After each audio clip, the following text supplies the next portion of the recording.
Hi friends, welcome to Dhruva circle.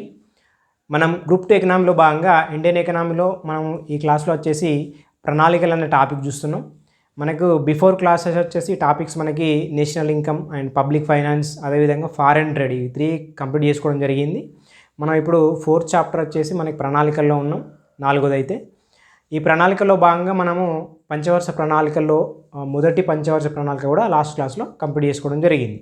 ఈ క్లాస్లో మనము 2వ పంచవర్ష ప్రణాళిక గురించి మాట్లాడతాం. రైట్, 2వ పంచవర్ష ప్రణాళిక. ఈ 2వ పంచవర్ష ప్రణాళిక దీని యొక్క కాలం వచ్చేసి మనకి 1956 నుంచి 1961. ఓకే, ఇది మనకి దీని యొక్క పీరియడ్. రైట్, మనం మొదటి పంచవర్ష ప్రణాళిక ఎప్పుడు చెప్పుకున్నాం? 1951 నుంచి 1956 వరకు. రెండోది వచ్చేసరికి 56 నుంచి 61, 5 years. రైట్, మరి దీనికి రూపకర్త ఎవరు అంటే మనకి doctor PC Mahalanobis. Doctor PC Mahalanobis. Okay, మనం మొదటి పంచవర్ష ప్రణాళికలో భాగంగా మోక్షగుండం విశ్వేశ్వరయ్య అని చెప్పేసి మాట్లాడుకుంటాం, రూపకర్త. రైట్, దీని యొక్క నమూనా వ్యూహం ఎవరిది అంటే వ్యూహం కూడా పిసి మహలనోబిస్ భారీ పరిశ్రమల వ్యూహం అని చెప్పేసి మాట్లాడతాం. భారీ పరిశ్రమల వ్యూహం, లేదా ఇదే పిసి మహలనోబిస్ 4 రంగాల నమూనా అని చెప్పేసి మాట్లాడతాం. 4 రంగాల నమూనా.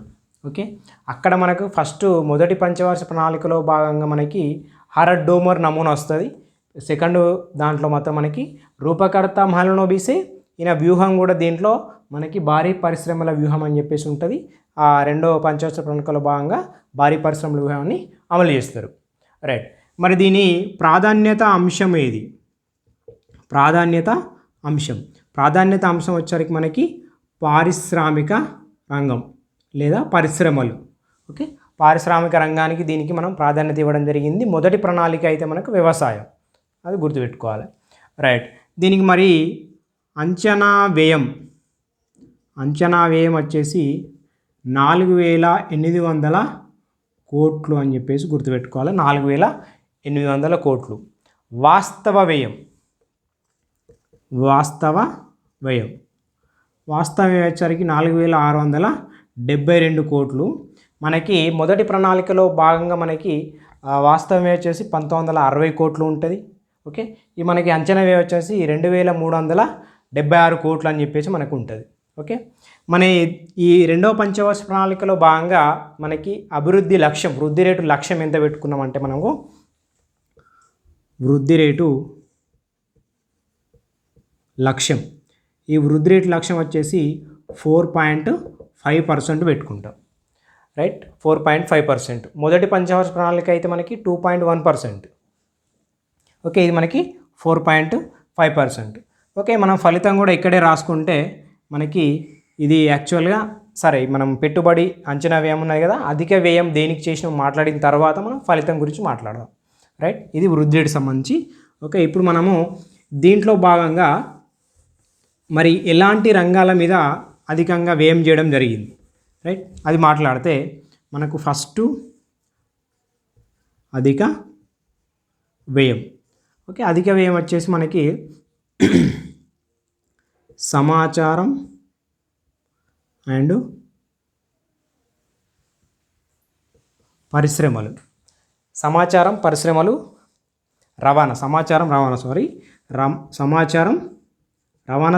అంటాం కదా, 27%. రెండోది వచ్చేసి మనకి పరిశ్రమలు అండ్ ఖనిజాలు, ఇది 24%. ఓకే, మనకి థర్డ్ వచ్చేసి వ్యవసాయం అండ్ సాగునీటి రంగం మనకి 20% ఉంటుంది. ఓకే, అదేవిధంగా సోషల్ సర్వీసెస్, ఓకే, సాంఘిక సేవలు మనకి 18% ఉంటుంది. అదేవిధంగా ఐదో వచ్చేసి మనకి విద్యుత్ శక్తి వచ్చేసి 9% ఉంటుంది. ఓకే, ఇవి మనకి అంచనా వ్యయాలు ఏ రంగానికి అధికంగా పెట్టుబడి పెట్టినాం. దాంట్లో చూస్తే రవాణా సమాచారం 27%, అదేవిధంగా పరిశ్రమలు ఖనిజాలు 24%, వ్యవసాయం సాగునీరు రంగం 20%, అదేవిధంగా సాంఘిక సేవలు 18%, విద్యుత్ శక్తి వచ్చేసరికి 9%. ఓకే, మనం ఫస్ట్ ప్రణాళికలు కూడా మాట్లాడుకున్నాం. విద్యుత్ శక్తి వచ్చేసరికి 6% ఉంటుంది, సాంఘిక సేవలు 13% ఉంటుంది. ఓకే, అదేవిధంగా వ్యవసాయం దానికి సంబంధించి అధికంగా ఉంటుంది మనకి 31% అట్లా. ఓకే, ఇది మనకి అంచనా వ్యయం. మరి ఈ రెండో పంచవర్ష ప్రణాళిక మరి సక్సెస్ ఆఫ్ ఫెయిల్యూర్ అని మాట్లాడితే మన వృద్ధి రేటు లక్ష్యం 4.5% అయితే మనకి యాక్చువల్గా వృద్ధి రేటు ఫలితం ఏంటంటే మనకి జస్ట్ 4.2%. సో దీంతో పోల్చుకుంటే తక్కువనే కాబట్టి ఫెయిల్యూర్ అని చెప్పేసి చెప్పుకోవచ్చు. రెండవ పంచవర్ష ప్రణాళిక ఫెయిల్యూర్. మొదటి మనకు సక్సెస్, ఎందుకంటే 2.1% వృద్ధి రేటు లక్ష్యం పెట్టుకుంటే మనకు 3.6% సాధిస్తాం వృద్ధి రేటు లక్ష్యం మొదటి ప్రణాళికలు భాగంగా. ఓకే, ఈ రెండో పంచవర్ష ప్రణాళిక అయితే మనకి 4.5% వృద్ధి రేటు లక్ష్యం అయితే 4.2తోనే మనం ఆగిపోవడం జరుగుతుంది, ఫెయిల్యూర్ అని చెప్పి చెప్పొచ్చు. ఓకే, ఇది ఫలితానికి సంబంధించి. ఓకే, ఇంకా కొన్ని అంశాల గురించి మాట్లాడితే దీనికి అధికంగా పెట్టుబడులు మనము ఈ పరిశ్రమలు, ఓకే, వీటి మీద పెట్టినాం కాబట్టి, పరిశ్రమలు రవాణా పెట్టినాం కాబట్టి దీన్ని మనం ఏమంటామంటే అధిక ప్రాధాన్యం దేనికి ఇచ్చినాం, పరిశ్రమలకు ఇచ్చినాం. ఓకే, అధిక ప్రాధాన్యం, అధిక పెట్టుబడులు, ఓకే, అధిక పెట్టుబడులు ప్రాధాన్యం ఇచ్చినాం కాబట్టి దీన్నే మనము బోల్డ్ ప్లాన్ అని చెప్పేసి అంటాం. ఓకే, బోల్డ్ ప్లాన్ అంటే ధైర్యంతో కూడుకున్న ప్రణాళిక అని చెప్పేసి కూడా అంటాం. ఓకే, ధైర్యంతో కూడుకున్న ప్రణాళిక, బోల్డ్ ప్లాన్ లేదా ధైర్యంతో కూడుకున్న ప్రణాళిక. ఎందుకంటే అధికంగా మనం పెట్టుబడులు పెట్టడానికి రెడీ అయిపోయినాం కాబట్టి సెకండ్ ప్రణాళికను మనం బోల్డ్ ప్రణాళిక లేదా ధైర్యంతో కూడుకున్న ప్రణాళిక అని చెప్పేసి అంటాం. అదేవిధంగా దీనికి సంబంధించి రవాణాకు, అదేవిధంగా మనకు పరిశ్రమలకు మనము ఎక్కువ పెట్టుబడి అనేది పెట్టడం జరిగింది. అందుకే దీన్ని రవాణా పరిశ్రమల ప్రణాళిక అని చెప్పేసి కూడా అంటాం. ఇక్కడనేమో అధిక పెట్టుబడులకు ప్రాధాన్యత ఇచ్చినాం కాబట్టి బోల్డ్ ప్రణాళిక అన్నాం. అదేవిధంగా దేంట్లో ఇచ్చినాం, రవాణాకు సంబంధించి కావచ్చు, ప్రణాళికలు కావచ్చు, దానికోసం ఇచ్చినాం కాబట్టి దాన్ని రవాణా ప్రణాళికల వ్యూహం లేదా ప్రణాళిక అని చెప్పేసి అన్నాం. అదేవిధంగా ఈ ప్రణాళిక రెండవ పంచవర్ష ప్రణాళికకు సంబంధించి నెహ్రూ అండ్ పీసీ మహలనోబిస్ సంబంధించిన ఆలోచన, నెహ్రూ ఆలోచన, పీసీ మహలనోబిస్ యొక్క వ్యూహం, ఇవి ఇద్దరి వల్ల ఈ రెండవ పంచవర్ష ప్రణాళిక అనేది రూపొందించడం జరిగింది. కాబట్టి నెహ్రూ మహలనోబిస్ ప్రణాళిక అని చెప్పేసి కూడా అంటాం దీన్ని. నెహ్రూ అండ్ మహలనోబిస్ ప్రణాళిక. ఓకే, ఇట్లా రెండో ప్రణాళికకు చాలా పేర్లు ఉన్నాయని చెప్పేసి మనం చూసుకోవచ్చు. ఓకే, బోల్డ్ ప్లాన్ అన్నాం, అదేవిధంగా రవాణా పరిశ్రమల ప్రణాళిక అని చెప్పేసి అన్నాం, అదేవిధంగా మనకి మహలనోబిస్ నెహ్రూ ప్రణాళిక అని చెప్పేసి అన్నాం. ఇంకొక విషయం ఏంటంటే ఈ రెండో ప్రణాళికకు సంబంధించి మనము ఓకే మనకి అధిక ద్రవ్యలోటును ఇంప్లిమెంట్ చేసిన ప్రణాళిక అని చెప్పేసి కూడా చెప్పచ్చు. ఓకే, అధిక ద్రవ్యలోటు అంటే మనం కరెన్సీ, అధిక ద్రవ్యలోటు కాదు, మనకి ద్రవ్యలోటు ముద్రణ సంబంధించి లోటు ద్రవ్య విధానం.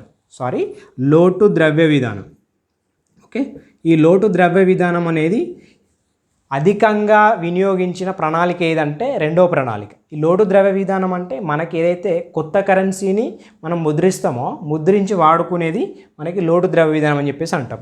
ఈ లోటు ద్రవ్య విధానం ఎంత అంటే మనకి దాదాపు 20.4% మనం వినియోగించడం జరిగింది లోటు ద్రవ్య విధానం.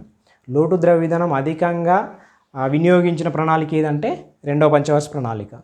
అదేవిధంగా దేశీయ వనరులను అతి తక్కువ వాడిన ప్రణాళిక ఇదే. మనకి నిధుల సమీకరణ ఎట్లా అని చెప్పేసి అంటే నిధుల సమీకరణలో భాగంగా దేశీయ వనరులు ఉంటాయి, విదేశీ వనరులు ఉంటాయి, లోటు ద్రవ్య విధానం అని చెప్పేసి ఉంటుంది. అట్లా లోటు ద్రవ్య విధానంలోనేమో అధికంగా ఉంది. లోటు ద్రవ్య విధానం అధికంగా ఉందంటే కరెన్సీ లేనప్పుడే కొత్త కరెన్సీ రూపొందిస్తాం. అట్లా మనకి దేశీయంగా లేదు, అట్లా గుర్తుపెట్టుకోవాలి. దేశీయంగా లేదు కాబట్టే మనకి లోటు ద్రవ్య విధానం అనేది ఎక్కువ పెట్టుకున్నాం 20%. అట్లా దేశీయ వనరులను అతి తక్కువ అంటే 56% మనము తక్కువ వాడింది రెండో ప్రణాళికలు అని చెప్పేసి గుర్తుపెట్టుకోవాలి.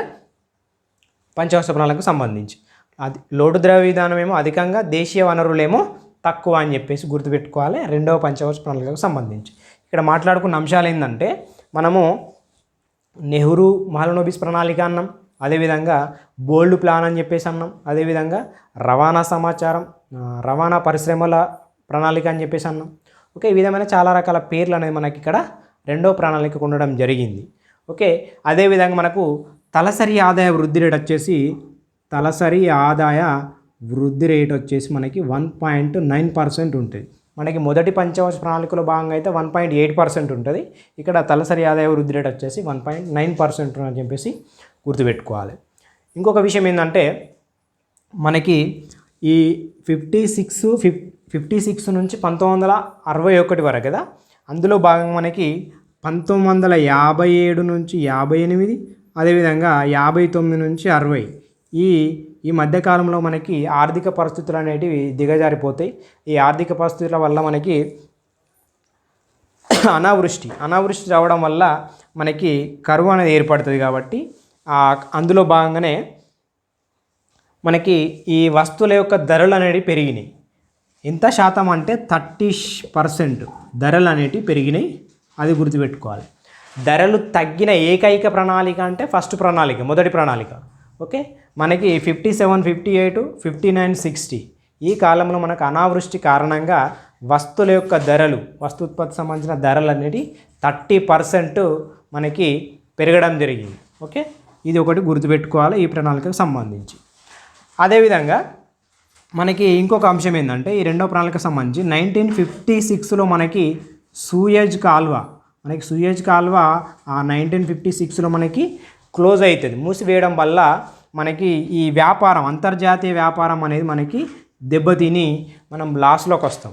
ఓకే, ఆ విధంగా కూడా మనకి ఆర్థికంగా మనము నష్టపోయి $7 మిలియన్ పడిపోతాయి మన విదేశీ కరెన్సీ నిల్వలు అనేది $7 మిలియన్ పడిపోవడం జరుగుతుంది. సూయజ్ కాల్వ మూసివేయడం వల్ల మన విదేశీ వ్యాపారం అనేది దెబ్బతిని మనకి $7 మిలియన్ విదేశీ కరెన్సీ నిల్వలు అనేవి పడిపోతాయని చెప్పేసి గుర్తుపెట్టుకోవాలి. ఓకే, ఇక్కడ మనము తలసరి ఆదాయ వృద్ధి రేటు మాట్లాడినాం 1.9. ఓకే, అదేవిధంగా ఈ 1957, 58, 59, 60లో మనకి అనావృష్టి కారణంగా మనకి ఆర్థిక మాంద్యంలో భాగంగా 30% అనేది ధరలు పెరుగుదల జరిగినాయి. అదేవిధంగా సూయజ్ కాల్వ 1956లో భాగంగా క్లోజ్ అవడం వల్ల మనకి విదేశీ వ్యాపారం దెబ్బతిని మనకి విదేశీ కరెన్సీ నిల్వలు అనేటివి మనకి $7 మిలియన్ పడిపోయాయని చెప్పేసి గుర్తుపెట్టుకోవాలి. ఓకే, ఇందులో భాగంగానే మనకి ఇది భారీ పరిశ్రమల వ్యూహం కాబట్టి పరిశ్రమలకు అధిక ప్రాధాన్యత ఇచ్చినాం కాబట్టి మనము ఇక్కడ కొన్ని పరిశ్రమలు అనేది స్థాపించుకుంటాం ఈ ప్రణాళికలో భాగంగా. అవి కూడా మనం గుర్తుపెట్టుకోవాలి రెండో ప్రణాళికలో భాగంగా. అవి ఏంటంటే రైట్, ఫస్ట్ ఒడిశాలో భాగంగా రూర్కెలా, ఇక్కడ ఇనుము ఉక్కు కర్మాగారాలు అని చెప్పేసి గుర్తుపెట్టుకోవాలి. అవి 3 స్థాపించుకుంటాం మనం. ఒడిశాలో భాగంగా రూర్కెలా, ఓకే, జర్మనీ సహకారంతో. ఒడిశాలో రూర్కెలా ఉక్కు కర్మాగారం జర్మనీ సహకారంతో అని గుర్తుపెట్టుకోవాలి. అదేవిధంగా బిలాయ్ ఉక్కు కర్మాగారం ఛత్తీస్గఢ్లో మనకి రష్యా సహకారంతో. ఓకే, బిలాయ్ ఉక్కు కర్మాగారం ఛత్తీస్గఢ్లో రష్యా సహకారంతో స్థాపించుకుంటాం. ఒకటోది, రెండోది. ఓకే, ఇది రూర్కెలా, బిలాయ్. ఇంకొకటి బ్రిటన్ సహకారంతో మనము పశ్చిమ బెంగాల్లో ఓకే దుర్గాపూర్ ఉక్కు కర్మాగారం. ఇక్కడ 3 వచ్చినాయి చూడండి. ఒడిశాలో ఏమో రూర్కెలా, ఓకే, మనకి ఛత్తీస్గఢ్లో ఏమో బిలాయ్, పశ్చిమ బెంగాల్లో ఏమో దుర్గాపూర్. ఈ 3 ఇనుము ఉక్కు కర్మాగారాలు స్థాపించుకుంటాం రెండో ప్రణాళికలో భాగంగా అని చెప్పేసి గుర్తుపెట్టుకోవాలి. ఇవి 3 చాలా ఇంపార్టెంట్. ఓకే, ఒరిస్సాలో రూర్కెలా జర్మన్ సహకారంతో, బిలాయ్ ఛత్తీస్గఢ్లో రష్యా సహకారంతో, బ్రిటన్ సహకారంతో పశ్చిమ బెంగాల్లో దుర్గాపూర్ అని చెప్పేసి ఈ 3 గుర్తుపెట్టుకోవాలి. అదేవిధంగా మనకి ఇంకా చూస్తే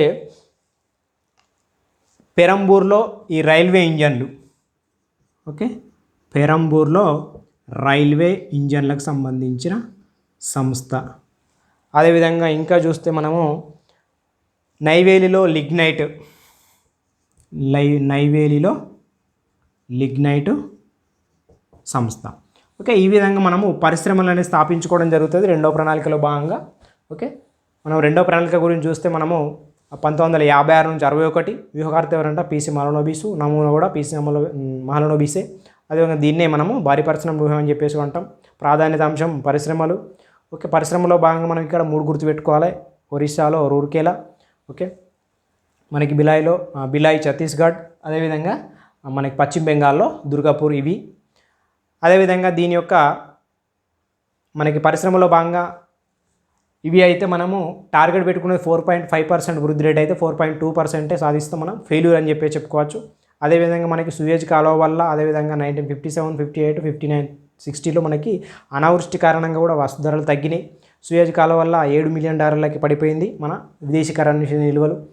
అదేవిధంగా చూసుకుంటే మనకి దీన్ని మనము ఈ భారీ పరిశ్రమల వ్యూహాన్ని 4 రంగాల నమూనా అని చెప్పేసి మాట్లాడుకున్నాం. ఓకే, మనకు తలసరి ఆదాయ వృద్ధి రేట్ వచ్చేసి 1.9% అని చెప్పేసి మాట్లాడుకున్నాం. ఓకే, ఈ విధంగా మనకు దేనికి అధికంగా కేటాయింపులు అంచనా వ్యయం అనేది మనకి 4,800 కోట్లు అయితే మనకు 4,672 కోట్లు అనేది మనం వాస్తవ వ్యయం. అందులో భాగంగానే మనం అధికంగా కేటాయించుకున్నది మనకి రవాణా కమ్యూనికేషన్, దాని తర్వాత పరిశ్రమలు ఖనిజాలు, దాని తర్వాత వ్యవసాయం సాగునీరు, దాని తర్వాత మనకి సాంఘిక సేవలు, దాని తర్వాత విద్యుత్ శక్తి. ఓకే, ఇది మనకి కంప్లీట్గా రెండో ప్రణాళికకు సంబంధించిన అంశం. ఈ అంశాలు మనం గుర్తుపెట్టుకుంటే రెండో ప్రణాళికల గురించి ఎలాంటి క్వశ్చన్ వచ్చినా కూడా మనం చేసే అవకాశం ఉంటుంది. ఇంకోటి ఏంటంటే ప్రతి ప్రణాళికను గుర్తుపెట్టుకుంటూ నెక్స్ట్ వచ్చే ప్రణాళికను కంపారిజన్ చేస్తూ పోతే మనకి ప్రతి ఒక్కటి గుర్తుండే అవకాశం ఉంటుంది. మనం ఫస్ట్ ప్రణాళికలను పోల్స్తూ రెండో ప్రణాళికలు నేర్చుకున్నాం. ఓకే, నెక్స్ట్ క్లాస్లో మనము మూడో ప్రణాళిక గురించి మాట్లాడతాం. Okay, thank you.